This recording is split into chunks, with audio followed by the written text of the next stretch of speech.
Chegamos sem dúvidas ao episódio mais tenso da série, para não dizer também o mais macabro deles.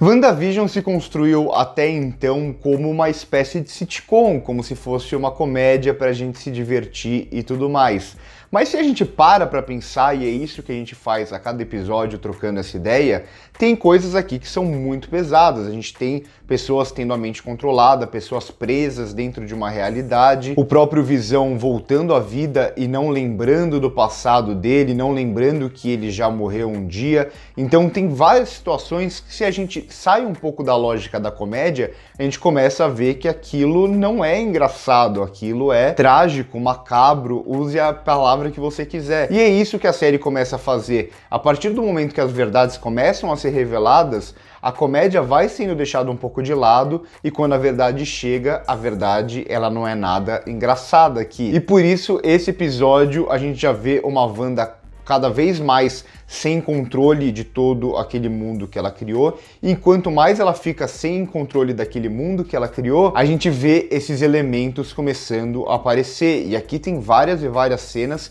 que são muito tensas, cenas dignas de um filme de terror, como por exemplo todas aquelas pessoas ali que estão mais afastadas, imóveis, vivendo uma realidade meio que presas, sem conseguir controlar o próprio corpo, e a gente vai ver isso acontecendo com a Agnes aqui. Então a gente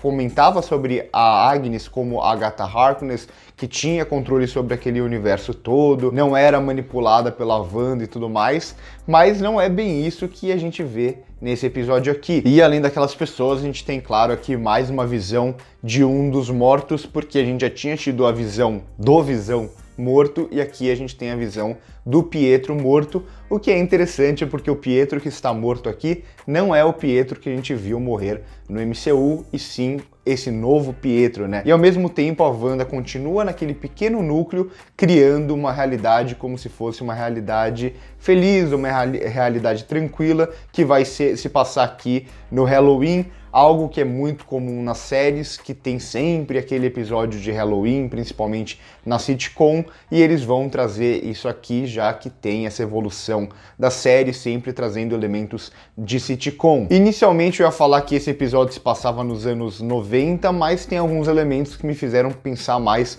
nos anos 2000, eu acho que dá pra falar que é meio que a transição entre os anos 90 e começo dos anos 2000. Então a gente vai ver isso desde a abertura ali, que vai ter uma câmera meio que na mão, uma câmera tremida, que tem a cara das aberturas das séries da época. Além disso, a gente vai ter a referência aqui aos filmes que estavam passando naquele momento em Westview, que eram Os Incríveis e Operação Cupido, que são filmes de 2004, se eu não me engano. E tem também o comercial, que até então os comerciais eles eram feitos com pessoas, e aqui a gente chega num comercial com animações que também marcam um pouco essa transição da publicidade, da televisão, que no final dos anos 90, começo dos anos 2000, começa a usar mais animações para fazer publicidade. Além disso, a gente vê também já no começo do episódio, que começa sendo um episódio bem focado nos filhos e no Pietro, e a gente vê eles ali jogando videogame, nessa dinâmica dos filhos e do tio que chegou, e aquele tio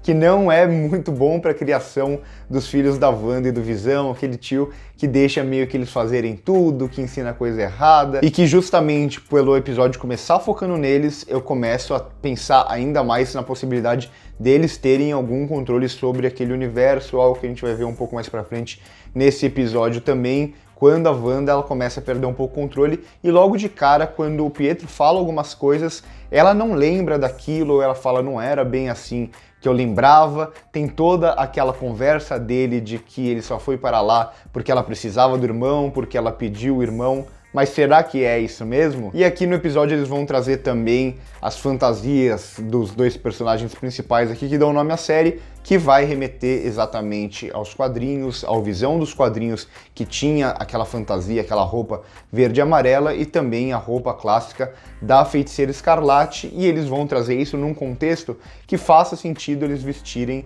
uma fantasia, que é justamente o Halloween. E aqui a gente vai ter quase que uma continuação direta do Visão do último episódio pro Visão desse episódio, que é esse Visão tentando entender aquilo que está acontecendo. Não é um Visão que é mais manipulado pela Wanda, e aqui a gente vai ver ele tentando sair daquele local, só que a gente descobre que essa magia é muito mais poderosa do que a gente pensava, e ele simplesmente não consegue sair, nem o Visão consegue sair daquele lugar, e ele começa a se desfazer quando ele vai saindo. E nesse núcleo central, a gente vê já algumas pistas desde o começo do episódio. Então, quando começa o Halloween, a gente vê o Tommy vestido com a roupa igual a do Pietro. Isso por quê? Isso porque ele herda os poderes do tio. Ele herda os poderes do Pietro, que é o poder da velocidade, algo que acontece igual aos padrinhos, enquanto o Billy aqui vai herdar os poderes da mãe. E isso já estava sugerido desde o começo, quando eles se fantasiam para ir para o Halloween. Mais para frente a gente vai ver realmente eles usando esses poderes na prática, eles começando a entender que eles têm aqueles poderes. Aqui tem também uma frase muito curiosa relacionada ao Pietro, a esse Pietro, e tem toda aquela especulação de que talvez esse Pietro possa ser o Mephisto. Isso faz sentido até pela forma como ele aparece pela primeira vez no episódio passado, que ele aparece de costas a primeira vez, o que pode sugerir uma certa vilania. E aqui, em determinado momento, ali no meio da festa de Halloween, ele fala a seguinte frase: "Libere o inferno, meus demônios." Meio suspeita, não? Então aqui começa a ficar mais forte essa ideia de que ele pode ser o Mephisto. Claro, a série faz isso de uma forma sutil, com uma frase que poderia ser apenas uma piada dele ali no meio, mas a gente sabe, a gente aprendeu a entender que em WandaVision eles estão escondendo coisas em diálogos ou em pequenos detalhes o tempo inteiro. Aqui também a Wanda volta a dizer que ela não sabe exatamente como ela criou isso,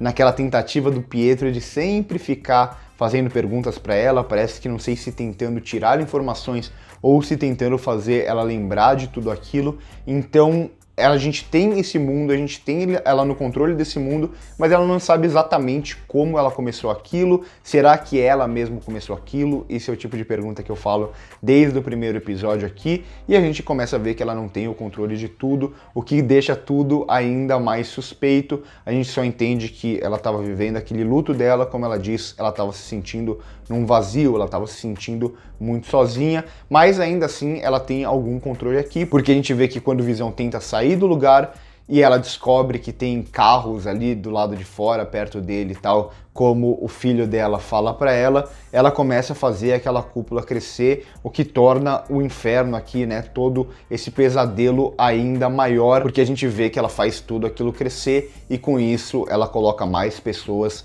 dentro daquela realidade, como a gente vê ali, praticamente todas as pessoas da SWORD, com exceção do grande vilãozão aqui da SWORD, que consegue escapar, e também da Monica Rambeau e do agente Wu, que conseguem escapar. A Darcy fica presa lá dentro, então vai ser curioso a gente ver no próximo episódio também como essas pessoas vão reagir ali dentro, como se elas vão começar a ser manipuladas pela Wanda também, o que provavelmente pode acontecer. E se fosse para falar da parte fora ali do domo, né, a parte fora dessa cúpula, a gente tem aqui a Monica Rambeau ainda ficando mais próximo da confirmação de que ela vai virar o Photon. A gente vê que as células dela foram muito alteradas ali, e isso já sugere algum tipo de mutação. Eu fico muito curioso para ver se essa série vai ter alguma relação com a ideia de mutação mesmo, com a ideia dos X-Men talvez no futuro desse universo, ou se eles não vão fazer esse tipo de ligação e vai ser algo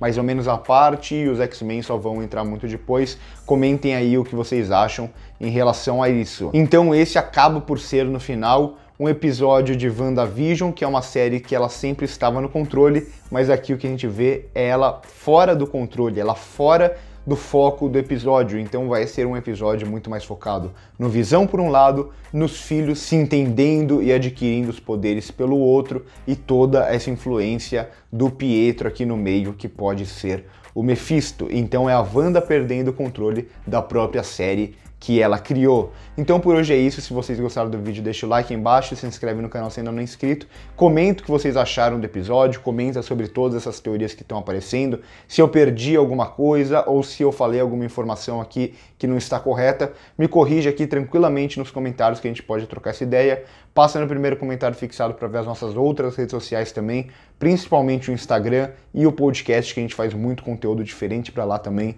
conteúdo diferente que vale a pena ser conferido. Por hoje é isso e corta.